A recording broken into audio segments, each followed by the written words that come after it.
Hey guys, I'm out here in Lafayette, Louisiana. My man Brody McKinney. We're about to do this show.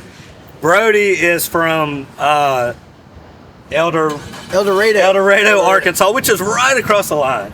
Yes, sir. But you're doing so much in Louisiana now with country music and everything. Yes, sir.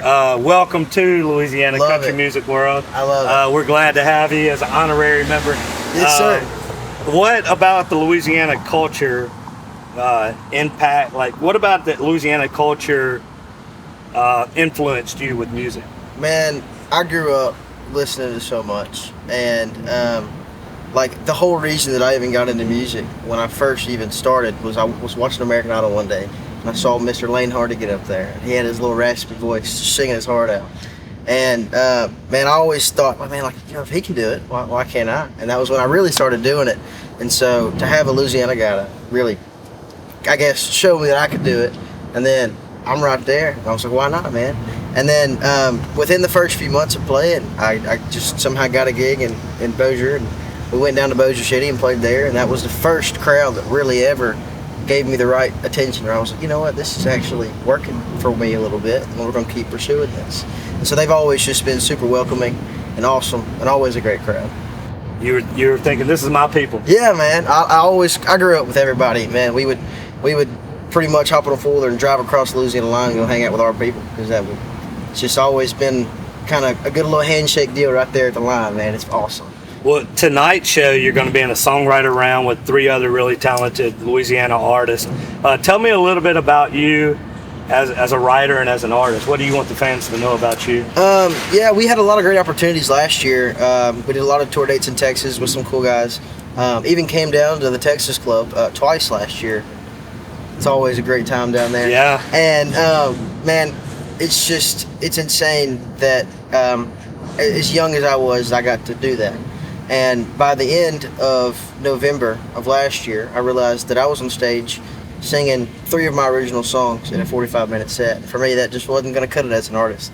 So we decided to really dive in the writing scene this year, and ended up hooking up with my buddies over from Louisiana, and we just started making trips to Nashville, and it's kind of been history from there. What type of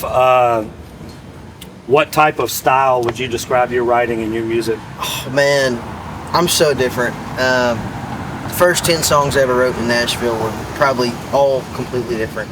I'm big when it comes to storytelling. I want you to understand what I'm saying, and I want you to relate to you, but I also want the music to make you feel something. And if those don't all correlate together, then I feel like it makes a song so much better to have all of those key points hit you at heart. How do you feel like you've grown as a songwriter over the last couple of years? Man, I've actually grown in the last few months more than anything. I wrote a lot when I was younger, like 14, 15, 16 years old, and didn't really write a whole lot. And then by the time I made my first trip to Nashville, the first song I ever wrote was the best. And it was like, okay, there's something here. And so just putting myself in the position to write with cool people ever since last November, I mean, that's 6-8 months ago, and it's tremendously transformed everything that I'm doing. And it's looking now like it's just finally starting to get noticed, which is always a good thing. It's been really cool. Building that confidence. Yeah. What has your experience been like in Nashville, the response, and do you feel like you belong there now? Yeah. One of the best things that I was always told, you got to be present to win. And we weren't old enough when I first started going to even go to the bars and network like you're supposed to. So we went to this one bar you could hang out with, and they would let you in. We didn't drink or nothing. We would just kind of hang out, and they let us sit there and mind our own business and just eat food and drink Dr. Pepper. And by doing that, we kind of built a family, because we were there 7 days a week. And we just kind of got lucky and fell in the right hands of the right people. And people started giving me opportunities to hop on stage and play a song of mine that I was talking about to them or whatever.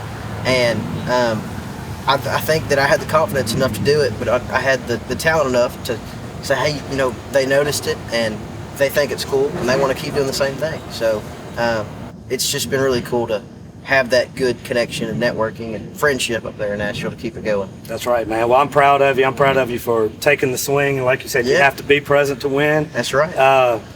I've never heard you, so tonight will be the first time I get to hear you, but I'm really looking forward to it. I pull for human beings, man. That's right. First, and I can tell you're a good guy, so I'm pulling for you, and I have high expectations for your music. I'm sure it's going to be great. Tell our audience how they can find you and follow you and support you. Sure thing. All my socials are pretty much going to be Brody McKinney Music. And if not, I guess there's always Google. So, but yeah, just Brody McKinney Music on TikTok, Instagram, Facebook. It'll all pop up pretty easily. And if there's venues out there that like what they see and like what they hear, can they just reach out to you? Yeah, just send direct message, and I have a booking email that should be linked in every social account. And then we can just talk it out from there. But Sweet, brother. Hey, looking forward to it, man. brother. Great to meet you. Good to meet you. All right.